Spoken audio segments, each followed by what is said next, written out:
Good morning. I'm the carry guy. Wanted to talk a little bit about your first gun. Now, I want to preface this by saying this right from the beginning. You don't have to purchase the most expensive damn gun that's in the shop. Let's get that out of the way. Okay, so when you go out to purchase your first firearm, your first handgun, what I would do is go out to the range, rent several different guns.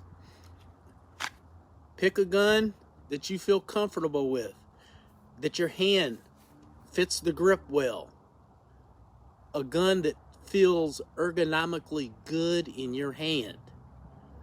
Take the gun out, shoot it several times. Make sure that's the gun that you like, that you want to use as your carry gun. Now also, when you're out picking a gun, keep this in mind. Are you just going to use that gun for carry, or are you going to use that gun out at the range? Like here at my range that I have today, I'm in between classes. So it's a whole lot that goes into when you go out and purchase that gun for the first time. Do you maybe want to do competitions down the road?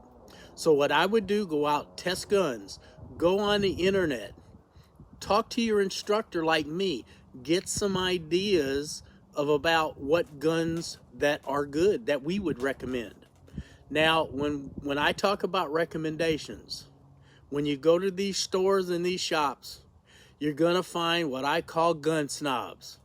No matter what gun you pick out that you may like and that gun suits you, they're gonna try to push you towards a gun that they like. I'm partial to Glocks. I compete with Glocks as far as my handgun competitions. But I don't ever push Glocks onto my students in my class. I will push them towards a gun that they need, not what I need, okay? So that is very important. When you go into a gun store and you start selecting these guns out of the case, make sure that they're not trying to push you towards something that they like, okay? You want to get a gun that is going to be for you. Big example, this gun here. This is a Smith & Wesson. Okay, very inexpensive SD Smith & Wesson. I use it as my carry sometimes, not all the time, but I use it a lot at the range. I love this gun. I've changed the sights out on it. This gun will shoot as accurate as anything else with non-dot sights. I didn't pay $400 for this gun. I think I paid less than $3 for it brand new. This gun is spot on and will do everything that I want it to do. But I have a whole wall full of Glocks.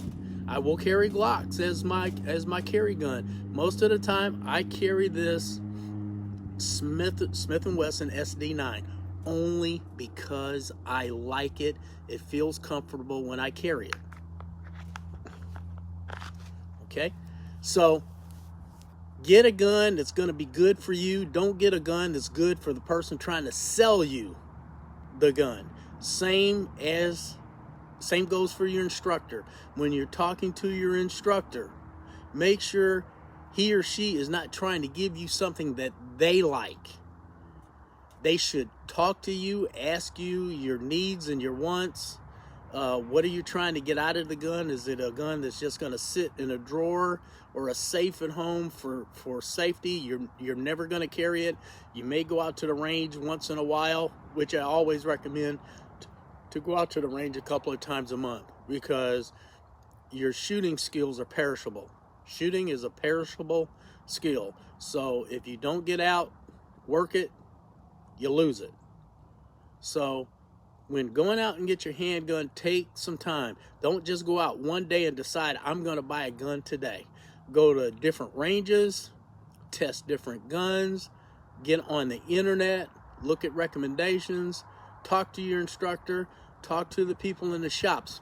But definitely don't let them try to push you into something that you don't feel comfortable with, because you're the one that's paying for the gun, not the salesman. So you make sure you get what you want. I don't care if it's a Taurus, if it's a less than $400 gun, less than $300 gun. You may want to go with a used gun. You may not even want to purchase a brand new gun. But get the gun that is right for you and your needs.